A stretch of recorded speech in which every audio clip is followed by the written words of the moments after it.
Item ಯಾವುದೇ ಇರಲಿ try ಮಾಡಿ ಆಚಿ ಚಿಕನ್ ಮಸಾಲಾ. ನೋಡಿ, ಯುದ್ಧದ ಕಾರ್ಮೋಡ ಆವರಿಸ್ತಾ ಇದ್ದಂತೆ ಹಲವು ಕನ್ನಡಿಗರು ದುಬೈನಲ್ಲಿ ಸಿಲುಕಾಕಿಕೊಂಡಿದ್ರು. ಕಾರಣ ಫ್ಲೈಟ್ಗಳು ಕ್ಯಾನ್ಸಲ್ ಆಗಿರುವ ಹಿನ್ನೆಲೆಯಲ್ಲಿ ಅಂತೂ ಇಂತೂ ಫ್ಲೈಟ್ಗಳ ಹಾರಾಟ ಪ್ರಾರಂಭ ಆಗ್ತಾ ಇದ್ದಂತೆ ತಾಯ್ನಾಡಿಗೆ ಕನ್ನಡಿಗರು ವಾಪಸ್ ಆಗ್ತಿದ್ದಾರೆ.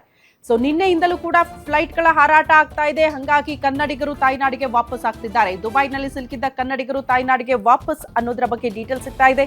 ದೇವನಹಳ್ಳಿ ಏರ್ಪೋರ್ಟ್ಗೆ 200ಕ್ಕೂ ಹೆಚ್ಚು ಜನ ಬಂದಿಳಿದಿದ್ದಾರಂತೆ. ಬೆಂಗಳೂರು ತಲುಪುತ್ತಿದ್ದಂತೆ ನಿಟ್ಟಿಸಿರು ಬಿಟ್ಟಿದ್ದಾರೆ ಕನ್ನಡಿಗರು.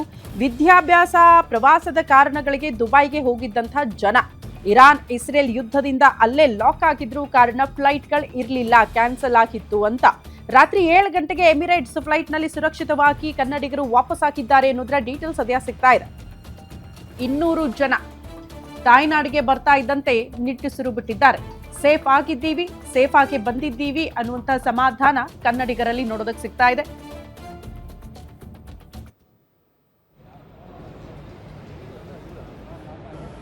ರೈಲ್ ಇಂಟರ್ಸೆಪ್ಟ್ ಆಗ್ತಿರೋ ಸೌಂಡ್ ಬಿಟ್ರೆ ಇನ್ ಯಾವುದೇ ತರ ಏನು ಪ್ರಾಬ್ಲಮ್ ಆಗಿಲ್ಲ.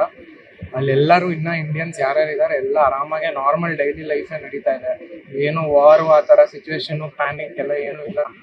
ಅಂದ್ರೆ ಕಾಲೇಜಸ್ ಅದರ ಮೇನ್ ಗ್ಯಾದರಿಂಗ್ ಎಲ್ಲ ನಿಲ್ಸಿದ್ದಾರೆ ಸೇಫ್ಟಿ ಪರ್ಪಸ್ಗೆ. ಅದ್ ಬಿಟ್ರೆ ಎಲ್ಲ ಮಿಸೈಲ್ ಎಲ್ಲ ಇಂಟರ್ಸೆಪ್ಟ್ ಆಗಿದೆ. 2 ಡ್ರೋನ್ ಬಂದು ಅಲ್ಲಿ ಇಲ್ಲಿ ಬಿಲ್ಡಿಂಗ್ ಹೊಡೆದಿದೆ ಬಿಟ್ರೆ ಇನ್ನೇನು ಪ್ರಾಬ್ಲಮ್ ಇಲ್ಲ. ಎಲ್ಲ ಆರಾಮಾಗಿದ್ದಾರೆ, ಏನು ಪ್ಯಾನಿಕ್ ಮಾಡೋದೇನು ಬೇಡ. ಈಗ ಊಟ ವ್ಯವಸ್ಥೆ ಏನು ಪ್ರಾಬ್ಲಮ್ ಇಲ್ಲ. ಎಲ್ಲ ಡೆಲಿವರಿ ಆಪ್ಸ್ ಆಮೇಲೆ ರೆಸ್ಟೋರೆಂಟ್ಸ್ ಎಲ್ಲ ಓಪನ್ ಇದೆ. ಅಲ್ಲಿ ರಂಜಾನ್ ಇರೋದ್ರಿಂದ ಸಾಯಂಕಾಲ ಗಂಟೆ ಡೈನಿಂಗ್ ಇರಲ್ಲ, ಟೇಕ್ ಅವೇ ಅಷ್ಟೇ. ಸಾಯಂಕಾಲ ಅಲ್ಲಿ ಸ್ಟೇಟಸ್ ಆನ್ಲೈನ್ ಸ್ಟೇಟಸ್ ಚೆಕ್ ಮಾಡಬೇಕಾದ್ರೆ ಅದು ಡಿಸರಪ್ಟೆಡ್ ಅದು ಇದು ಅಂತ ಬರ್ತಾ ಇತ್ತು. ಬಟ್ ಅಲ್ಲಿ ಫ್ಲೈಟ್ ಅಲ್ಲಿ ಅವರೆಲ್ಲ ಫ್ಲೈಟ್ ನಂಬರ್ ಟಿಕೆಟ್ ಚೆಕ್ ಮಾಡಿ ಒಳಗಡೆ ಬಿಡ್ತಾ ಇದ್ರು. ಅಂದ್ರೆ ಮೊದಲೆಲ್ಲ ಹೆಂಗಿದ್ರು ನಾರ್ಮಲ್ ಟಿಕೆಟ್ ಇದ್ರೆ ಒಳಗಡೆ ಬಿಡ್ತಿದ್ರು. ಬಟ್ ಅಲ್ಲಿ ಪ್ರತಿಯೊಂದು ಫ್ಲೈಟ್ ಚೆಕ್ ಮಾಡಿ ಒಳಗಡೆ ಬಿಡ್ತಾ ಇದ್ರು. ಈಗ ಅಲ್ಲಿ ವಾರ್ ಸಿಚುವೇಶನ್ ಯಾವ ತರ ಇತ್ತು ನೀವು ಕಣ್ಣಾರೆ ನೋಡಿ? ನಾವು ಕಣ್ಣಾರೆ ನೋಡಿದ್ರೆ ಸರ್, ನಮ್ಮ ರೂಮ್ ಇಂದ ಆಲ್ಮೋಸ್ಟ್ ನಮಗೆ ದೊಡ್ಡದೊಂದು ಹೊಗೆ ಕಾಣಿಸ್ತಾ ಇತ್ತು. ತುಂಬಾ ದೊಡ್ಡ ಬ್ಲಾಸ್ಟ್ ಆಗಿರೋ ತರ ಹೊಗೆ ಕಾಣಿಸ್ತಿತ್ತು. ಅದನ್ನ ರೆಕಾರ್ಡ್ ಮಾಡಿದ್ದೆ ಮೊಬೈಲ್ ಅಲ್ಲಿ. ಆಮೇಲೆ ಒನ್ ಡೇ ನಮ್ಮ room practically Saturday and Sunday was very tight. No flight was there, all blocked. But this morning I tried in the counter. Somehow they allowed me to go. Situation in Dubai is more or less stable, except 2 places. All the other places are really good. But whatever it may be, the fear of the people is there. That fear, they are not coming out. ಈ ಟಿವಿಗಳಲ್ಲಿ ಅದರಲ್ಲಿ announce ಮಾಡ್ತಾ ಇದ್ದೀನಿ ನೋಡಿ, ತುಂಬಾ ಹಿಂಸೆ ಆಗೋಗ್ತಾ ಇದೆ. Actually ನಿನ್ನೆ ರಾತ್ರಿ ಇದಾಗಿ ನಾವು ಫ್ಲೈಟ್ಗೆ ಬುಕ್ ಮಾಡ್ಕೊಂಡ್ವಿ. ಏನೋ ಬೈ ಲಕ್ ನಮ್ಗೆ ಫ್ಲೈಟ್ ಟಿಕೆಟ್ ಎಲ್ಲ ಬುಕ್ ಆಗಿದ್ದು. ಇನ್ನ ಅವ್ರ ಜೊತೆ ಹೋದ 2-3 ಸ್ಟೂಡೆಂಟ್ಸ್ಗೆ ಟಿಕೆಟ್ ಆಗ್ಲಿಲ್ಲ. ಇನ್ನೊಂದು ಫ್ಲೈಟ್ ಎಲ್ಲ ಕಂಡೀಷನ್ ನಮಗೆ ಚೆನ್ನಾಗಿ, ನಮ್ಮ ಕನ್ನಡದೇ ಒಂದು ಸಂಘ ಇತ್ತು, ಎಲ್ಲರೂ ಚೆನ್ನಾಗಿ ನಮಗೆ ನೋಡ್ಕೊಂಡ್ರು. ಆಮೇಲೆ ನಾವೇ ಒಟ್ಟಾಗಿ ನಮ್ಮ ಇಂಡಿಯಾದವ್ರಂತ ಎಲ್ಲ ಸೇರಿಬಿಟ್ಟು ನಾವು ಟ್ರಾನ್ಸಿಟ್ ನಲ್ಲಿ ಇದ್ಬಿಟ್ಟು ನಾವು ಈ ಕಡೆ ಬಂದಿದ್ವಿ. ಈಗ ಸರ್ ಅಲ್ಲಿನ ವಾತಾವರಣ ಅಂದ್ರೆ ಯುದ್ಧದ ವಾತಾವರಣ ಹೇಗಿತ್ತು? ನಿಮ್ಗೆ ಏನಾದ್ರು ಅನುಭವ ಆಯ್ತಾ? ಅಂದ್ರೆ ಕೆಲವೊಂದು ಶೆಲ್ಸ್ ಬರೋದು ನಮಗೆಲ್ಲ ಗೊತ್ತಾಗ್ತಾ ಇತ್ತು. ಬಟ್ ನಾವು ಅಂಡರ್ಗ್ರೌಂಡ್ ನಲ್ಲಿ ಇದ್ವಿ. ಟ್ರಾನ್ಸಿಟ್ ನಲ್ಲಿ ನಮಗೆಲ್ಲ ಗೌರ್ಮೆಂಟ್ ಚೆನ್ನಾಗಿ ಇದು ಮಾಡಿದ್ರು. ಹಾಗಾಗಿ ನಮಗೆ ಅಷ್ಟೇ ಕನ್ನಡಿಗರು ಎಲ್ಲರೂ ಕೂಡ ಸೇಫ್ ಆಗಿ ಬರ್ತಿದ್ದಾರೆ. ಯುದ್ಧದ ಭೀಕರತೆಯನ್ನ ಕರ್ನಾಟಕದ ನವದಂಪತಿ ಬಿಚ್ಚಿಟ್ಟಿದ್ದಾರೆ. 2 ವಾರದ ಹಿಂದಷ್ಟೇ ದುಬೈಗೆ ಹೋಗಿತ್ತಂತೆ ನವಜೋಡಿ. ಈಗ ವಾಪಸ್ ಆಗ್ತಾ ಇದ್ದಂತೆ ಅಲ್ಲಿನ ಭೀಕರತೆಯ ಬಗ್ಗೆ ಮಾತನಾಡಿದ್ದಾರೆ. ಇರಾನ್ ಇಸ್ರೇಲ್ ವಾರ್ನಿಂದ ದುಬೈನಲ್ಲಿ ಸಿಲುಕಾಕಿಕೊಂಡಿದ್ರು ದಂಪತಿ. ತಾಯ್ನಾಡಿಗೆ ಸುರಕ್ಷಿತವಾಗಿ ಬಂದಿದ್ದಾರೆ ರಕ್ಷಿತಾ ಮತ್ತು ಶ್ರೀಶಾ. ಬರ್ತಾ ಇದ್ದಂತೆ ಒಂದು ರೀತಿ ಸಮಾಧಾನ, ಯುದ್ಧ ಭೂಮಿಯಿಂದ ವಾಪಸ್ ಆಗಿರುವಂತಹ ಸಮಾಧಾನ, ಸೇಫ್ ಆಗಿ. ಹಾಗಾಗಿ ಅಲ್ಲಿನ ಭೀಕರತೆ ಹೇಗಿತ್ತು ಅನ್ನೋದ್ರ ಬಗ್ಗೆ ನವದಂಪತಿ ಗ್ಯಾರಂಟಿ ನ್ಯೂಸ್ ಜೊತೆ ಮಾತನಾಡಿದ್ದಾರೆ. ಮತ್ತು ಇಸ್ರೇಲ್ ನಡುವಿನ ಯುದ್ಧದ ವಾತಾವರಣದಲ್ಲೂ ಸಹ ಸಾಕಷ್ಟು ಪರಿಸ್ಥಿತಿಯನ್ನ ಎದುರಿಸಿ ಇವತ್ತು ಕನ್ನಡಿಗರು ಇವತ್ತು ಕೆಂಪೇಗೌಡ ಅಂತಾರಾಷ್ಟ್ರೀಯ ವಿಮಾನ ನಿಲ್ದಾಣಕ್ಕೆ ಬಂದಿರುವಂತದ್ದು. ಈಗ ಸ್ವತಃ ಅವರೇ ನಮ್ ಜೊತೆ ಇದ್ದಾರೆ. ಅಲ್ಲಿನ ವಾತಾವರಣ ಹೇಗಿತ್ತು, ಯುದ್ಧದ ಪರಿಸ್ಥಿತಿ ಹೇಗಿತ್ತು ಅಂತ ಅವ್ರನ್ನೇ ಮಾತಾಡಿಸ್ತಾ ಹೋಗ್ತೇನೆ. ನಮಸ್ತೆ ಮೇಡಮ್, ಯಾವ ಉದ್ದೇಶಕ್ಕೆ ದುಬೈಗೆ ಹೋಗಿದ್ರಿ? ಅಲ್ಲಿನ ಪರಿಸ್ಥಿತಿ ಹೇಗಿದೆ ಮೇಡಮ್, ಯುದ್ಧದ ಪರಿಸ್ಥಿತಿ? ನಾನು ರೀಸೆಂಟ್ಲಿ ಮದುವೆ ಆಗಿದ್ವಿ 2 ವೀಕ್ಸ್ ಬ್ಯಾಕ್.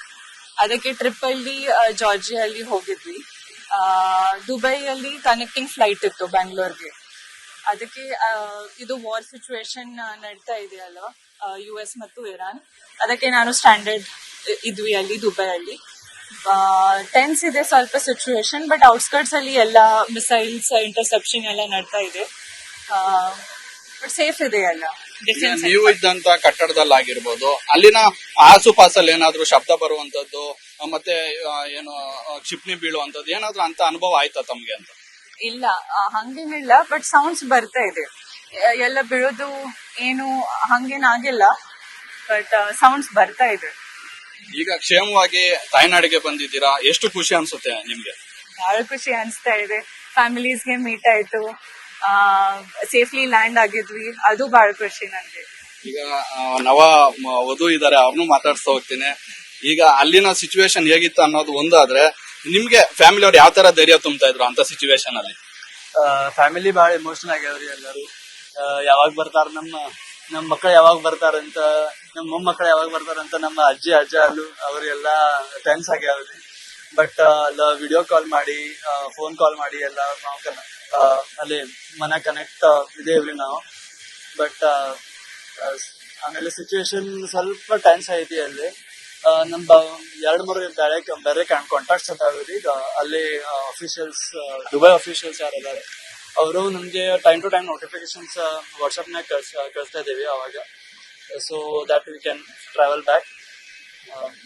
ಯುದ್ಧ ಹಾಕಿಂತ ಮುಂಚೆ ತಾವು ಪ್ರವಾಸಕ್ಕೆ ಹೋಗಿದ್ರಿ, ಯುದ್ಧ ಆದ್ಮೇಲೆ ಯಾಕೆ ಬಂದ್ವಿ ಅಂತ ಅನಿಸ್ತಾ ತಮ್ಗೆ?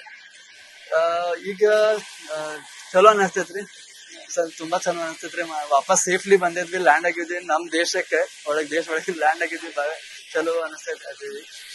ಅಂಡ್ ಈಗ ದೇವನಹಳ್ಳಿ ಏರ್ಪೋರ್ಟ್ ಗೆ ಬಂದಿದ್ದೀರಿ, ಮನೆಯವ್ರಿಗೆ ಫೋನ್ ಮಾಡಿ ವಿಚಾರ ಮುಟ್ಸಿದ್ರ, ಅಜ್ಜಿಯವ್ರಿಗೆ ಎಲ್ಲ ಹೇಳಿದ್ರ, ಯಾವ ತರ ಖುಷಿ ವ್ಯಕ್ತಪಡಿಸಿದ್ರ ಅವರು ಬಹಳ ಖುಷಿ ಆಗ್ಯಾವ್ರಿ. ಎಲ್ಲರೂ ಸ್ವಲ್ಪ ಅಳಾಕ್ ಸ್ಟಾರ್ಟ್ ಮಾಡ್ಯಾವ್ರಿ, ಹ್ಯಾಪಿ ಟೀಯರ್ಸ್ ಅಂತ ಅಂತೇಳಿ ನಮಗ.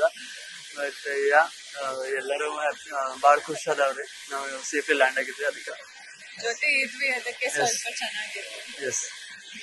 ಇದಿಷ್ಟು ಏನು ದುಬೈಯಿಂದ ಮತ್ತೆ ತಾಯ್ನಾಡಿಗೆ ಬಂದಂತ ಪ್ರಯಾಣಿಕರ ಮಾತಾಗಿರುವಂತದ್ದು. ಕ್ಯಾಮರಾ ಪರ್ಸನ್ ರಮೇಶ್ ಜೊತೆ Mahesh BM, guarantee news, Devanahalli.